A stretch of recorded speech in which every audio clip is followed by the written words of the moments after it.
Bab 1096, Tempat Penelusuran. Saat itu pagi hari ketiga setelah Julian tiba di kota Busu. Segera setelah fajar, sebuah fenomena aneh muncul di langit dan di bumi. Sebuah gerbang ilusi muncul di langit di atas area atas kota Busu. Di gerbang tersebut, karakter-karakter besar ini mengambang. Dalam beberapa hari terakhir, Julian memanfaatkan waktu untuk berlatih di halaman. Begitu pintu ilusi muncul, dia melihatnya. Dia menatapnya sebentar, tetapi dia tidak tahu karakter besar apa yang melayang di pintu ilusi itu. Kata-kata ini sangat kuno dan misterius. Tampaknya hidup dan terus berubah. Segera, Momo dan Sanjuesa, serta beberapa orang kuat dari dunia iblis, muncul. Julian berjalan menuju Momo tepat waktu dan bertanya, "Lihat, ini adalah pintu ilusi yang baru saja muncul. Pintu ini terhubung dengan celah segel di langit. Ada juga beberapa kata besar yang muncul. Apa maksudmu dengan kata-kata ini?" Sebelum Momo membuka mulutnya, Sanjuesa mengangguk dan berkata, "Aku tahu." Mendengar ini, Julian memandang Sanjuesa dan bertanya, "Apa arti kata-kata ini?" Gerbang ruang dan waktu. Hah? Julian tercengang dan bertanya, "Gerbang ruang dan waktu, apa sebenarnya maksudnya ini?" Sanjuesa menggelengkan kepalanya dan berkata, "Saya tidak tahu tentang ini, tetapi jika tebakan saya benar, pintu ini terhubung dengan ruang dan waktu tertentu. Jika Anda melewati pintu ini, Anda dapat memasuki ruang dan waktu yang tidak diketahui." Julian bertanya, "Apakah ini waktu dan ruang di mana segel itu berada?" Sanjuesa menggelengkan kepalanya dan berkata, "Itu belum tentu benar. Mungkin itu tempat tertutup di lokasi tertentu, atau mungkin hanya ruang kecil. Mengenai apa itu, kamu tidak akan tahu sampai kamu masuk."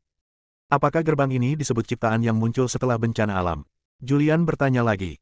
Sanjuesa mengangguk, 9 dari 10, ya. Saat ini, banyak orang telah muncul di langit. Orang-orang ini terbang ke langit dari kota Busu. Tanpa ragu-ragu, mereka langsung memasuki gerbang ilusi dan menghilang di bawah tatapan banyak mata. 1, 2, 10, 100. Semakin banyak orang jenius yang memasuki gerbang ruang dan waktu. "Ayo pergi juga." Sanjuesa memandang Momo. Momo juga memandang Julian. Namun, Julian ragu-ragu. Karena dia tidak tahu apa itu gerbang ruang dan waktu, dan dia tidak tahu di mana dia akan muncul setelah memasuki gerbang ruang dan waktu. Jika dia tidak bisa kembali, itu akan merepotkan. Dia sedikit ragu, tidak yakin apakah akan mengikutinya. Momo sepertinya melihat keraguan-raguan di hati Julian dan berkata, "Julian, ayo pergi, tidak apa-apa. Karena kamu bisa pergi, kamu pasti bisa kembali. Gerbang ruang dan waktu, dunia yang tidak diketahui, ruang dan waktu yang tidak diketahui, pasti ada sesuatu di dalamnya. Ini adalah berkah yang luar biasa." Julian terbatuk pelan. Batuk. Bahkan jika ada kekayaan besar, ini mungkin bukan giliranku. Ada begitu banyak orang jenius di 3.000 tanah tertutup, dan ada banyak orang jenius yang disegel puluhan ribu tahun yang lalu, ratusan ribu tahun yang lalu, atau bahkan ribuan tahun yang lalu. Ada begitu banyak orang jenius yang bersaing untuk mendapatkan keberuntungan. Sama sulitnya dengan mendaki ke surga untuk mendapatkannya. Julian menghela nafas pelan. Meskipun Wali mengatakan kepadanya bahwa dia harus memenangkan takdir apapun yang terjadi, namun menilai dari situasi saat ini, sulit, terlalu sulit untuk memenangkan takdir. Momo tersenyum dan berkata, "Keberuntungan tidak bisa didapat dengan kekuatan yang kuat, itu membutuhkan takdir. Ayo pergi, kamu tidak akan menderita kerugian apapun jika kamu pergi dan melihat." Setelah Momo mengatakan ini, Julian juga memutuskan untuk pergi dan melihat-lihat. Dia mengangguk sedikit. "Berjalan." Sanjuesa berbicara. Tubuhnya terbang ke udara terlebih dahulu dan muncul di udara, diikuti oleh beberapa anak buahnya yang mengikuti di belakangnya. Momo mengikuti. Julian mengikuti Momo. Muncul di depan gerbang ruang dan waktu. Pintu ini menggantung secara horizontal di langit, dengan celah segel yang menghubungkan bumi dan 3.000 dunia di kedua sisinya. Pintunya sangat besar, tingginya 100 meter. Pada balok pintu di kedua sisinya, Anda juga dapat melihat beberapa kata misterius. Kata-katanya sangat kuno, bahkan Sanjuesa dan orang lain dari dunia iblis tidak mengetahui arti dari kata-kata tersebut. Di dalam gerbang, ada kabut putih kabur. Mustahil untuk melihat menembus kabut putih dan mengetahui apa yang ada di balik pintu. Satu demi satu, orang-orang kuat muncul di langit, memasuki gerbang ruang dan waktu, dan menghilang ke bumi. 3 Ultimate mengambil langkah langsung ke depan dan memasuki gerbang ruang dan waktu. Kemudian, anak buahnya mengikuti dari belakang. "Julian, ayo pergi juga." Momo sedang melihat Julian. "Oke." Julian mengangguk. Keduanya bergerak maju secara bersamaan dan memasuki gerbang ruang dan waktu. Saat dia memasuki gerbang ruang dan waktu, Julian hanya merasakan kekuatan yang kuat menyapu dan membungkusnya. Dia merasa bahwa dia tidak bisa lagi mengendalikan tubuhnya. Tubuhnya diselimuti oleh kekuatan gerbang ruang dan waktu. Pada saat yang sama, kekuatan isap yang kuat datang dari gerbang ruang dan waktu, dan tubuhnya ditarik ke dalam gerbang ruang dan waktu. Untuk sesaat, dia merasa pusing dan hampir kehilangan akal. Situasi ini berlangsung sekitar 5 detik. 5 detik kemudian, Julian muncul di tempat yang aneh. Julian melihat sekeliling. Ini adalah dunia yang aneh. Tempatnya berada di pegunungan, dikelilingi oleh pepohonan tinggi yang menjulang ke langit. Hutan penuh dengan atmosfer primitif yang korosif. Raungan monster tak dikenal juga terdengar samar-samar. Tubuhnya terbang ke udara. Muncul di ketinggian beberapa ribu meter, dia melihat sekeliling. Di bawah tatapannya, area ini ditutupi pegunungan. Tempat apa ini? Julian bingung. Di mana Momo?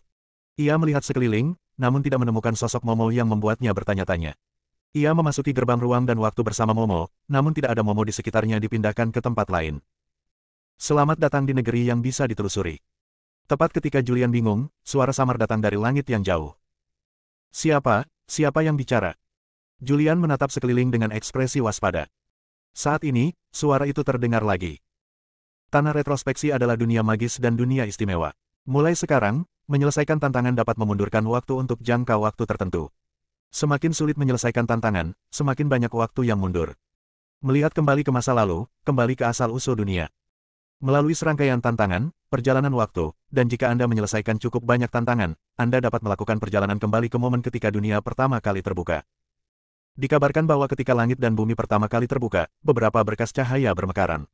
Berkas cahaya ini menyembunyikan rahasia utama langit dan bumi. Selama berabad-abad, langit dan bumi telah mulai menelusuri dunia beberapa kali. Namun, tidak ada yang bisa melacaknya kembali hingga akhir zaman, dan tidak ada yang bisa melihat sekilas rahasia utama langit dan bumi. Semuanya, seberapa jauh kamu bisa melangkah tergantung pada keberuntunganmu. Sebuah suara terdengar di dunia yang tidak dikenal ini. Itu bergema di telinga setiap orang yang memasuki negeri retrospeksi. Setelah mendengar ini, Julian benar-benar tercengang. Tempat retrospektif, apakah ini maksudnya? Selesaikan tantangannya, jelajahi waktu, dan jelajahi ruang dan waktu hingga Anda kembali ke awal dunia. Julian tidak bisa menahan nafas dalam-dalam. Dia tidak menyangka ada tempat ajaib di dunia ini. Bab 1097, Memahami Ketertelusuran. Memasuki gerbang ruang dan waktu, Julian sampai di tempat ketertelusuran. Dia juga memiliki pemahaman awal tentang tempat ketertelusuran. Menelusuri kembali berarti menelusuri kembali ke awal waktu, ke saat ketika dunia pertama kali terbuka, untuk melihat sekilas rahasia utama dunia. Dia melihat sekeliling, dan di bawah tatapannya, tidak ada seorang pun di area tersebut. Tubuhnya jatuh dari langit dan muncul di pegunungan Mangmang. Cincin di jarinya berubah menjadi cahaya keemasan dan jatuh ke tanah. Akhirnya, berubah menjadi rumah peri kecil. Setelah itu, rumah abadi terus menjadi semakin kecil, dan akhirnya tenggelam ke dalam tanah. Bahkan jika seseorang lewat di sini, mereka tidak akan menemukan keberadaan rumah abadi. Di dalam rumah abadi, rumah tuan kota. Halaman belakang. 3 orang berkumpul di sini. Julian, Qing, Zuzu. Julian menceritakan kisah memasuki gerbang ruang dan waktu dan tiba di tempat ketertelusuran. Dia memandang Qing dan Zuzu dan bertanya, Qing, saudari Zuzu, tahukah Anda tentang tempat ketertelusuran ini? Zuzu tertegun sejenak, dengan ekspresi keheranan di wajahnya, dan berkata, tempat ketertelusuran, saya tidak menyangka bahwa terjadinya bencana alam di bumi sebenarnya akan menjadi tempat ketertelusuran. Mendengar ini, Julian merasa senang. Dilihat dari ekspresi Zuzu, dia pasti pernah mendengar tentang tanah penelusuran dan pasti tahu tentang tanah penelusuran. Dia tidak bisa menahan diri untuk tidak bertanya, saudari Zuzu, dari mana asal mula tempat penelusuran? Di sampingnya, roh senjata berkata, tanah penelusuran adalah impian utama semua orang kuat. Selama budidaya mereka telah mencapai tingkat Kaisar Agung, mereka akan datang ke tanah penelusuran. Mereka semua ingin melakukannya kembali ke masa ketika dunia pertama kali terbuka dan intip. Untuk mencapai rahasia tertinggi langit dan bumi, dengan demikian menerobos dan mencapai tingkat yang belum pernah terjadi sebelumnya. Zuzu mengangguk. Apa yang dikatakan Qing benar, tetapi memasuki tanah keterlacakan sama sulitnya dengan naik ke langit. Bahkan orang yang sangat kuat di alam Kaisar Agung harus membayar mahal jika dia ingin memasuki tanah itu. Ketertelusuran. Tanpa diduga, di era yang indah ini, ciptaan pertama memasuki tempat retrospeksi. Qing melanjutkan, saat itu, Kaisar Jinghong pernah berkata bahwa dalam sejarah, banyak kekuatan besar telah memasuki tanah retrospeksi, dan budidaya mereka telah mencapai titik ekstrim, mencapai titik di mana mereka tidak dapat menerobos. Oleh karena itu, mereka memasuki tanah retrospeksi, berharap untuk memecahkan rahasia utama dunia dan memasuki alam yang lebih tinggi, tetapi begitu banyak kaisar besar memasuki tanah retrospeksi, tetapi tidak ada yang bisa melacaknya kembali hingga akhir zaman. Saya kira tidak ada seorang pun yang bisa mencapai akhir zaman saat tanah retrospeksi dibuka. Namun, ini adalah tempat di mana kaisar besar yang tak terhitung jumlahnya telah masuk. Tempat ini penuh dengan peluang dan keberuntungan. Jika kamu bisa mendapatkan sedikit, itu akan cukup untuk seumur hidup.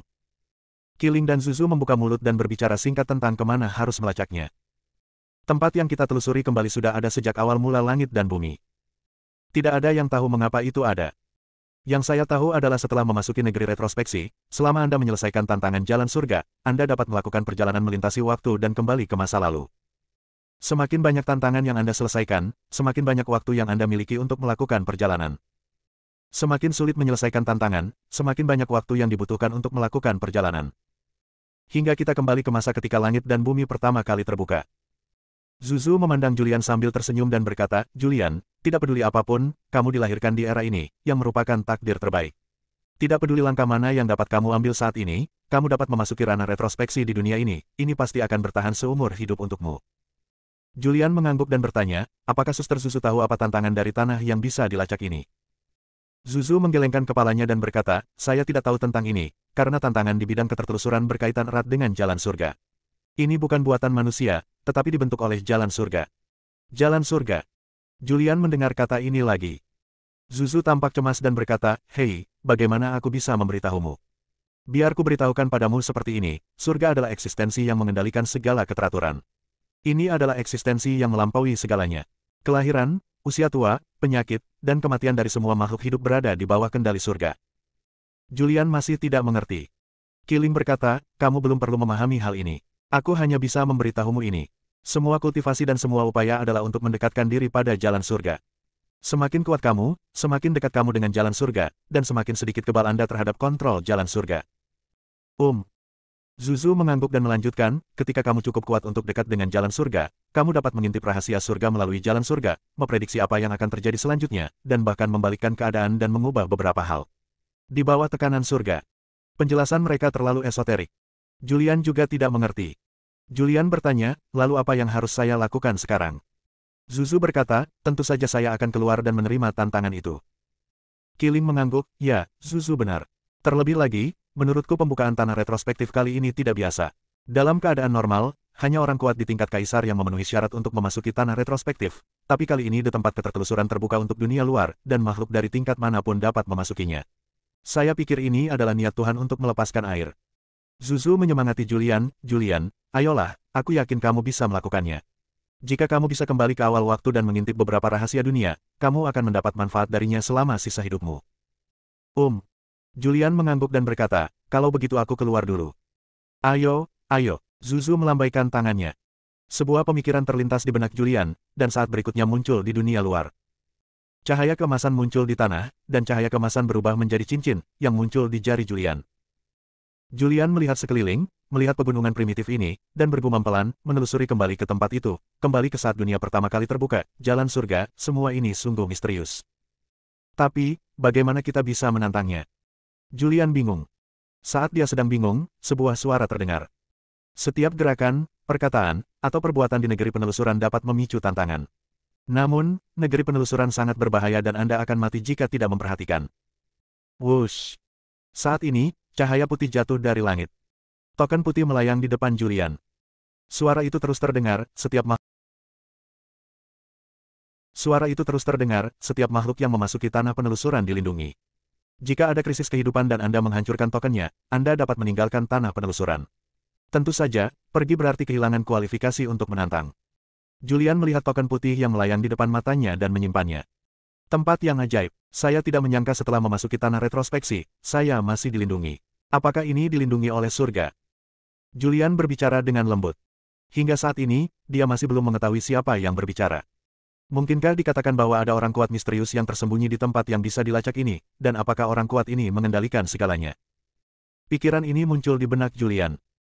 Namun, segera setelah itu, gagasan ini ditinggalkan olehnya, karena Kiling dan Zuzu mengatakan bahwa tempat yang ditelusuri kembali itu luar biasa, tidak ada makhluk hidup yang dapat mengendalikan tempat ini, dan yang menguasai tempat itu adalah surga tertinggi.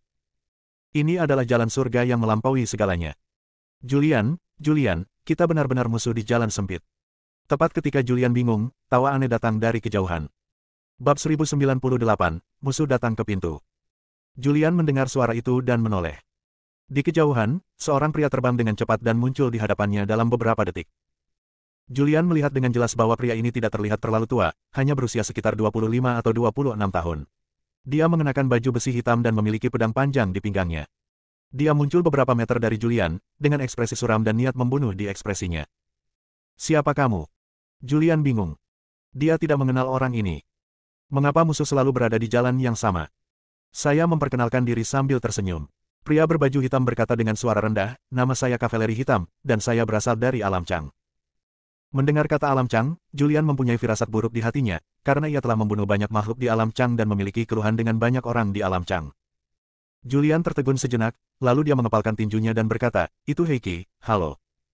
Putra Tuhan adalah adik laki-lakiku, dan Yono juga adik laki-lakiku. Heike memiliki wajah yang tegas. Pada saat ini, aura menakutkan muncul dari tubuhnya. Aura ini hancur seperti gunung, dan tubuh Julian terbang tak terkendali. Di saat yang sama, darah di dalam tubuh mendidih. Sangat kuat. Julian terkejut. Dia tidak menyangka bahwa orang ini adalah kakak laki-laki anak Tuhan dan Yono. Baik anak Tuhan maupun Yono tewas di tangannya. Tampaknya akan terjadi pertempuran berdarah hari ini. Aktifkan tantangan.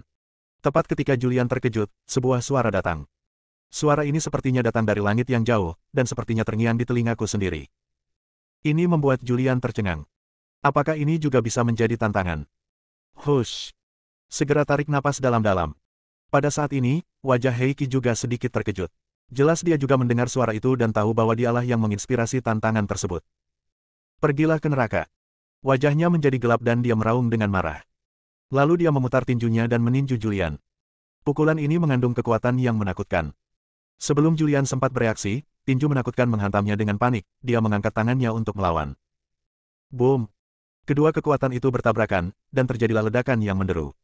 Dampak dari kekuatan menyapu, dan gunung-gunung di bawahnya langsung retak dan berubah menjadi reruntuhan. Julian terkejut dan terjatuh kembali. Dia hanya merasakan kekuatan mengerikan datang dari tinjunya dan merembes ke seluruh tubuhnya. Kekuatan ini menghancurkan tubuhnya, dan tubuhnya menunjukkan tanda-tanda kehancuran. Jika dia bukan iblis, pukulan Heike sudah cukup untuk membunuhnya. Namun, kini hal itu hanya menyakitinya. Kejutan dan badai muncul di hatinya. Wilayahnya telah mencapai tingkat luar biasa kelima, dan kekuatan fisiknya juga telah mencapai tingkat luar biasa keenam.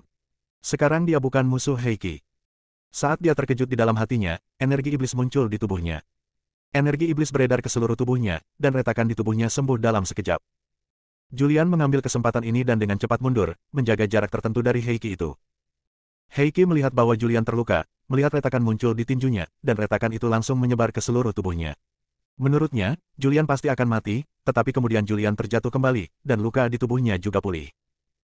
Anak baik, aku benar-benar milikmu. Wajahnya muram dan menakutkan. Zi. Dia menghunus pedangnya tiba-tiba. Memegang pedang yang berat. Pedang yang berat itu tidak memiliki ujung, tetapi kekuatan yang menakutkan menghancurkannya. Dia melompat dan bergegas menuju Julian, pedang hitam berat di tangannya menghancurkannya. Julian dengan cepat mengelak dan menghindar. Pedang berat itu jatuh ke tanah, retakan muncul di tanah, dan kemudian meledak, menciptakan jurang maut. Heike itu terlalu kuat dan kekuatan penghancurnya sangat buruk. Julian tahu bahwa dia tidak bisa dibunuh tanpa menggunakan langkah menentang surga. Pada saat ini, semua lautan ki kecil di tubuhnya meletus dengan ki yang sebenarnya.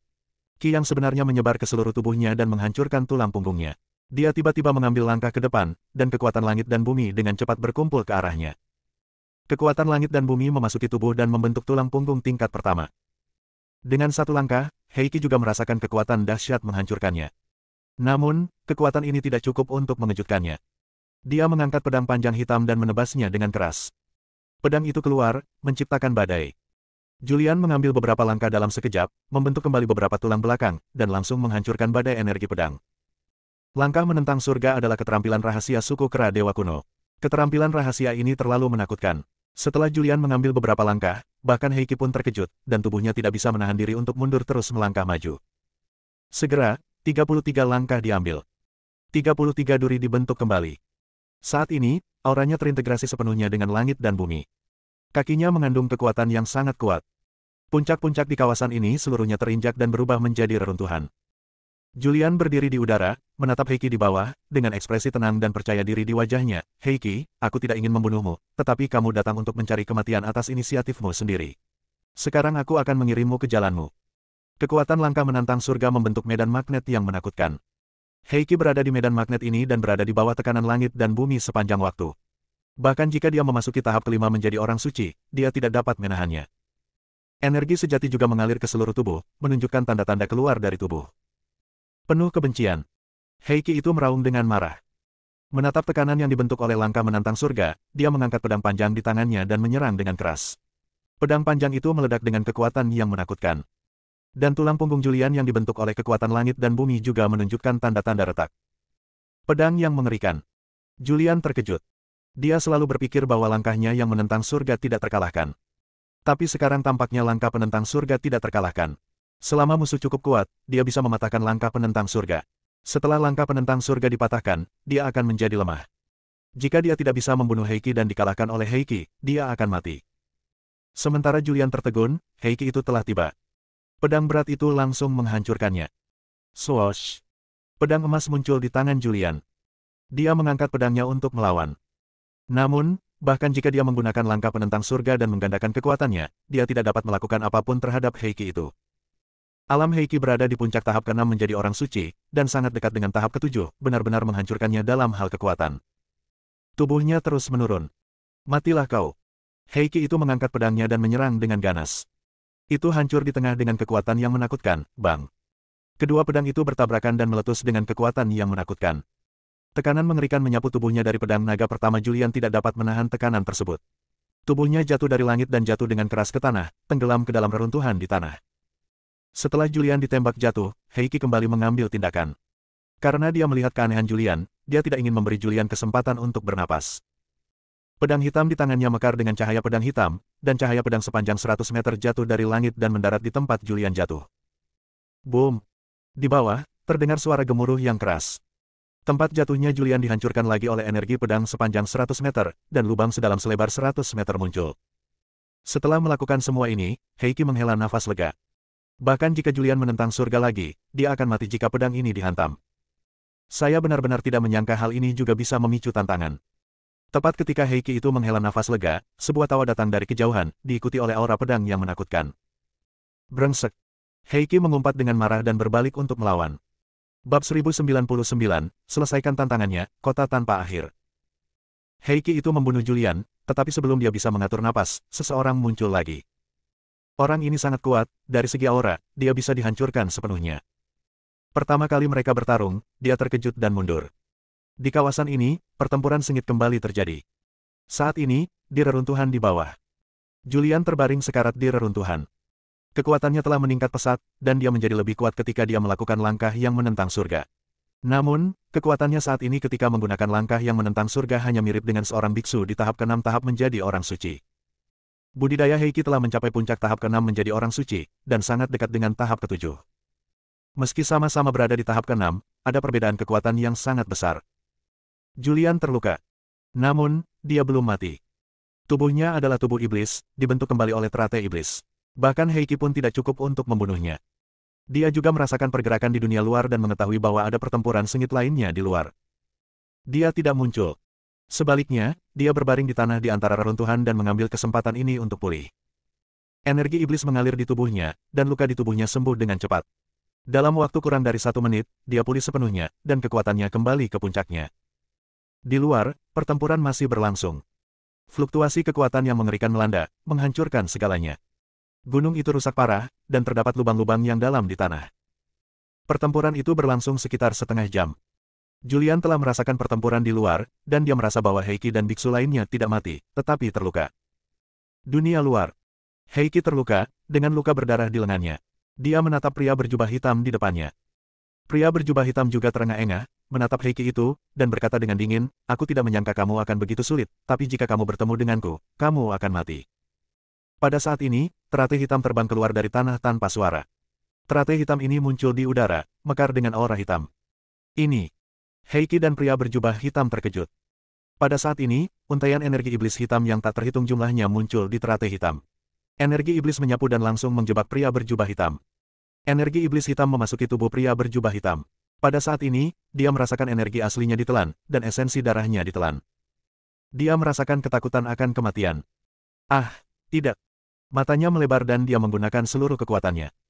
Setelah mencapai tahap ke-7 menjadi orang suci, meskipun teratai ajaib Julian sangat menakutkan, dia masih melepaskan diri dari aura hitam yang tak terhitung jumlahnya. Segera setelah itu, tubuhnya bersinar dan tiba-tiba muncul di udara. Pedang panjang di tangannya menebas langsung ke arah teratai sihir hitam. Saat pedang itu jatuh, energi pedang yang menakutkan berkembang. Teratai hitam diserang dan langsung berubah menjadi ribuan aura hitam, dengan cepat menghilang ke dalam lubang yang dalam di bawah. Julian, yang bersembunyi di lubang bawah tanah, memuntahkan seteguk darah. Teratai iblis takdirnya terpotong-potong, dan dia juga menderita serangan balasan dan terluka. Pada saat ini, dia merasakan aura berbahaya, tubuhnya bersinar, dan dia dengan cepat bergegas keluar dari lubang. Begitu dia bergegas keluar, beberapa energi pedang jatuh, dan reruntuhan di tanah berubah menjadi reruntuhan lagi. Julian muncul di kejauhan, memamerkan giginya. Risiko yang besar. Pada saat ini, Heiki dan pria berjubah hitam melihat Julian. Heiki itu tampak terkejut dan menunjuk ke arah Julian di kejauhan. Kamu, apakah kamu iblis? Pria berjubah hitam juga ketakutan. Ini mengerikan. Saat dia terjerat dalam aura hitam, dia merasakan ancaman kematian dan ketakutan akan kematian. Untungnya, dia cukup kuat untuk melepaskan diri dari aura iblis, jika tidak, dia akan benar-benar dikutuk hari ini. Julian memandang Heiki dan pria berjubah hitam. Mengerutkan kening. Kedua orang ini telah melalui pertarungan sengit dan sama-sama terluka. Kekuatan mereka telah menurun drastis dibandingkan tahun-tahun puncaknya, namun mereka masih sangat kuat. Sial, itu sebuah kesalahan. Aku muncul terlalu dini. Seharusnya aku menunggu sampai mereka benar-benar kehilangan kemampuan bertarungnya sebelum muncul. Julian menepuk keningnya. Saat ini, dia menyesalinya. Saya menyesal datang lebih awal. Heiki dan pria berjubah hitam memandang Julian dengan ekspresi ketakutan, terutama pria berjubah hitam, yang kini berlumuran keringat dingin di tulang punggungnya. Dan Julian sedang berpikir.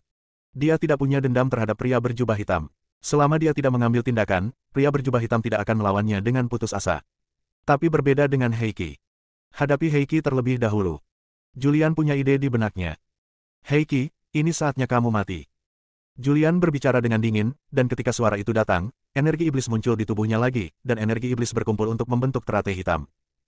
Teratai muncul di atas kepalanya, dan kemudian berubah menjadi ribuan kabut hitam. Kabut ini seperti pedang tajam, menyapu bersih dengan kekuatan yang menakutkan. Melihat ini, pria berjubah hitam segera mundur.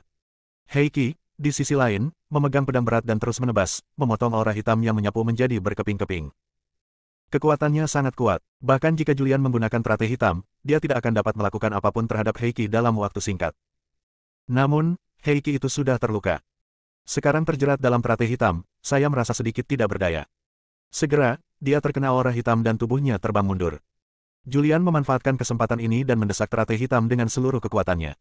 Teratai hitam dengan cepat melayang menuju jubah hitam, dan ribuan kabut hitam menyapu, menjerat Heiki itu dalam sekejap.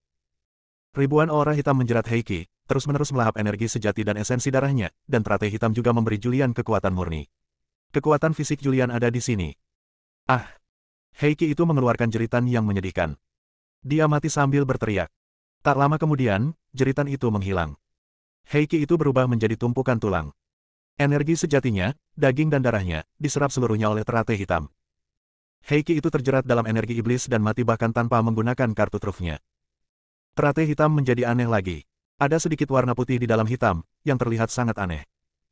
Teratai hitam juga memberinya kekuatan, dan kekuatan fisik serta ki-nya meningkat. Selesaikan tantangannya. Begitu Heiki itu mati, sebuah suara bergema di telinga Julian. Segera setelah itu, tubuhnya menghilang dari tempatnya. Ketika dia muncul lagi, dia sudah berada di sebuah kota. Ini. Muncul di sebuah kota, Julian sedikit terkejut. Dia melihat sekeliling. Ini adalah kota retro. Ada banyak orang di jalan. Orang-orang ini semuanya jenius dari negeri 3000 anjing laut. Selamat telah menyelesaikan tantangan pertamamu dan tampil di kota tanpa akhir. Setelah muncul di kota, sebuah suara terdengar lagi. Julian juga mendengarkan dengan seksama. Kota tanpa akhir adalah titik awal dari tanah ketertelusuran. Di luar kota terdapat beberapa tempat berbahaya, penuh bahaya. Tantangan akan dipicu kapan saja. Jika Anda menyelesaikan tantangan, Anda dapat muncul di kota berikutnya. Setiap kota tanpa akhir mewakili sebuah era. Di kota ini terdapat monumen surga tak berujung. Monumen tersebut mencatat beberapa informasi dari zaman ini dan mencatat tahunnya. Bab 1100, Harta Karun dari Awal Dunia. Monumen Langit Tak Berujung. Julian menjadi tertarik. Monumen Langit Tak Berujung mencatat informasi dari era ini, artinya setelah ia datang ke kota tak berujung, ia bukan lagi era seperti sekarang. Ia telah melakukan perjalanan melintasi waktu dan kembali ke masa lalu. Dia melihat sekeliling. Ada banyak biksu di kota ini. Ini semua diperlukan untuk menyelesaikan tantangan dan memasuki kota tanpa akhir. Dan Endless City hanyalah titik awal untuk menelusuri kembali. Ia mengambil langkah dan berjalan di dalam kota. Tidak lama setelah berjalan, ia melihat sebuah prasasti ajaib yang berwarna hitam, tingginya 100 meter dan lebarnya lebih dari 30 meter. Di bawah prasasti itu, banyak orang berkumpul. Pada pandangan pertama, tempat itu penuh sesak dengan orang, perkiraan konservatif berjumlah sekitar 100.000 orang. Apa arti kata-kata di sini? Monumen langit tak berujung sungguh menakjubkan. Banyak beku yang tidak memahami situasinya sedang mendiskusikannya. Segera, Julian sampai pada prasasti itu, dan dia melihat ke monumen langit di depannya. Di kedua sisi monumen ada beberapa kata misterius. Di tengah, banyak nama. Nama-nama ini semuanya ditulis dalam bahasa Tiongkok kuno, dan tidak diketahui pada era apa nama-nama itu ditulis. Julian tidak mengenali satu kata pun di dalamnya. Kakak Zuzu, apakah kamu di sana?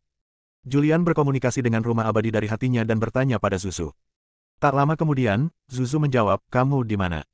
Julian bertanya, apa sebenarnya monumen langit tak berujung itu, dan apa arti kata-kata di atasnya? Suara Zuzu datang dari rumah abadi, saya tidak begitu jelas, tetapi saya pernah mendengar Kaisar Jinghong berkata bahwa monumen langit tak berujung adalah perwakilan kota tanpa akhir, dan total ada 108 kota tanpa akhir. Mendengar ini, Julian tercengang dan berkata, jadi, selama Anda melakukan perjalanan melalui 108 kota tanpa akhir, Anda dapat kembali ke titik awal waktu, ke kelahiran langit dan bumi. Haha, kamu naif sekali. Zuzu tertawa dan berkata, kota tanpa akhir hanyalah sebuah titik awal. Izinkan saya memberitahu Anda ini, setelah melakukan perjalanan melalui 108 kota tanpa akhir, itulah awal dari penelusuran kembali. Jika Anda ingin kembali ke akhir zaman, itu adalah bukan berarti itu mudah. Pejuang tak terkalahkan yang tak terhitung jumlahnya telah memasuki tanah retrospeksi selama berabad-abad, tetapi belum ada yang mampu mencapai akhir zaman. Kalau begitu coba lihat, apa maksud dari kata-kata di atas. Julian juga tidak mengerti kata-kata di monumen langit tak berujung, jadi dia hanya bisa bertanya pada Zuzu. Zuzu berkata, ini adalah prasasti Tao. Tidak mungkin untuk mengetahui artinya. Hanya ketika Anda mencapai keadaan tertentu Anda dapat memahaminya. Oh, Julian sepertinya mengerti. Benar. Zuzu tiba-tiba teringat sesuatu dan berkata, Julian, saya pernah mendengar Kaisar Jinghong berkata bahwa monumen langit tak berujung muncul ketika dunia lahir. Itu adalah harta karun tertinggi. Ada juga seorang kaisar yang pergi menelusuri tempat itu. Saya ingin untuk merampas monumen langit tak berujung, namun hal itu menjadi bumerang. Saat itu, bahkan Kaisar Jinghong datang ke sini dan ingin merampas monumen langit tak berujung, tetapi dia gagal. Kaisar Jinghong berkata bahwa hanya orang dengan tingkat kultivasi yang sangat lemah yang datang ke sini untuk mengambil monumen langit tak berujung. Mendengar ini, Julian tercengang. Mengapa, bahkan orang yang sangat kuat pun tidak dapat dibawa pergi, mengapa orang dengan kultivasi yang lemah dapat dibawa pergi? Zuzu menjelaskan, Kaisar Jinghong berkata bahwa ada prasasti Tao di monumen surgawi. Prasasti ini sangat kuat dan tahan terhadap orang-orang super kuat, tetapi tidak tahan terhadap biksu biasa. Kaisar Jinghong berkata bahwa hanya orang-orang super kuat yang bisa memasuki tempat ini, dan mereka harus membayar mahal. Biksu biasa tidak punya cara untuk datang ke sini, tapi sekarang ada gerbang ruang dan waktu, serta gerbang ruang dan waktu. Terhubung ke tempat ini, dan ini masih ada batasan pada gerbang ruang dan waktu. Jika siklus hidup Anda melebihi 100 tahun, Anda tidak akan bisa masuk. Kata Zuzu, melamun. Setelah beberapa saat, dia melanjutkan, dikombinasikan dengan beberapa kesimpulan yang dibuat oleh Kaisar Jinghong, saya merasa bahwa penciptaan tempat ini tidak hanya dapat ditelusuri kembali ke akhir zaman, tetapi juga rahasia asal mula langit dan bumi. Bahkan monumen langit yang tak ada habisnya mungkin juga merupakan ciptaan. Mendengar ini, Julian benar-benar tercengang dan bertanya, Saudari Zuzu, maksud Anda monumen langit tak berujung ini juga diciptakan oleh alam, dan saya dapat mengambilnya? Aku tidak tahu, tapi cobalah. Bagaimanapun, orang kuat setingkat Kaisar Agung telah memahami jalan surga dan dapat memahami beberapa rahasia langit dan bumi. Tebakan Kaisar pada dasarnya benar. Julian bertanya, lalu bagaimana saya bisa mengambilnya? Zuzu menjawab, bagaimana saya mengetahui hal ini? Saya telah mengunjungi kota tanpa akhir di negeri retrospeksi lagi. Baiklah. Julian mengangguk ringan. Setelah percakapan singkat dengan Zuzu, dia mengetahui bahwa monumen langit hitam besar di depannya adalah harta karun tertinggi, yang muncul ketika langit dan bumi lahir pasti akan menjadi harta karun baginya. Ciptaan ini tidak kalah ampuhnya dengan menelusuri kembali ke awal mula waktu dan memahami rahasia asal-usul langit dan bumi. Tapi, bagaimana kita bisa menghilangkannya? Julian berpikir. Kemudian, dia berjalan menuju tugu langit hitam tak berujung, sampai di bawah tugu langit hitam, dan ingin memindahkannya ke atas. Namun, hal itu sama sekali tidak mampu mengguncang Endless Sky Monument. Monumen langit tak berujung begitu berat sehingga seolah-olah terhubung dengan dunia dan dia tidak dapat menggoyahkannya sama sekali. Bagaimana cara melakukannya? Julian melihat ke monumen langit hitam dan berpikir. Semakin banyak biksu yang datang ke kota tanpa akhir yang pertama. Setelah para biksu ini muncul, mereka semua segera meninggalkan kota, mencoba memicu tantangan dan pergi ke kota tanpa akhir berikutnya. Tingkat kesulitan tantangan berkisar dari kuat hingga lemah. Setelah menyelesaikan tantangan yang lebih sulit, Anda dapat melompati beberapa kota tanpa akhir hingga Anda melewati 108 kota tanpa akhir. Setelah menyeberang, ini bukanlah akhir, melainkan awal. Semakin banyak orang meninggalkan kota. Banyak juga orang yang berkumpul di Endless Sky Monument. Namun, Orang-orang ini tidak mengerti apa itu Endless Sky Monument, apa asal-muasalnya, dan apa maksud kata-kata di dalamnya. Setelah menontonnya beberapa saat, mereka pun memilih untuk pergi. Hanya satu orang yang tersisa di sini. Itu adalah Julian. Di sini, perjalanan waktu seolah tak bisa dirasakan. Julian tinggal di bawah monumen langit tak berujung, dan sepertinya beberapa waktu telah berlalu, dan sepertinya puluhan juta tahun telah berlalu. Dia bingung dengan konsep waktu. Sampai tidak ada seorang pun di seluruh kota tanpa akhir, dan hanya dialah satu-satunya yang tersisa. Jiang Chen. Suara Zuzu datang dari Immortal Mansion. Julian bereaksi dan berkata, ada apa? Zuzu berkata, selama periode ini, saya juga mempelajari prasasti jalan di Monumen Surgawi. Meskipun saya tidak mempelajari alasannya, kekuatan saya seharusnya mampu mengejutkan Monumen Surgawi. Saat suara Zuzu terdengar, cahaya putih menyala di depan Julian. Cahaya putih jatuh ke tanah, membentuk seorang wanita cantik mengenakan gaun putih. Dia adalah Zuzu. Zuzu memerintahkan, Julian, mundurlah. Ya. Julian dengan cepat mundur. Tubuh Zuzu melayang ke udara, dan tanda misterius muncul di tangannya. Beberapa simbol misterius muncul dari telapak tangannya, dan kemudian kekuatan yang sangat kuat muncul. Kekuatan ini menyeret monumen langit tak berujung ke bawah, mencoba menariknya ke atas. Pada saat ini, beberapa simbol misterius di monumen langit tak berujung tampak hidup, dan beberapa kata di atasnya juga meledak dengan kekuatan yang menakutkan. Tubuh Zuzu jatuh dari langit, jatuh ke tanah dengan keras, dan seteguk darah muncrat. Bersambung.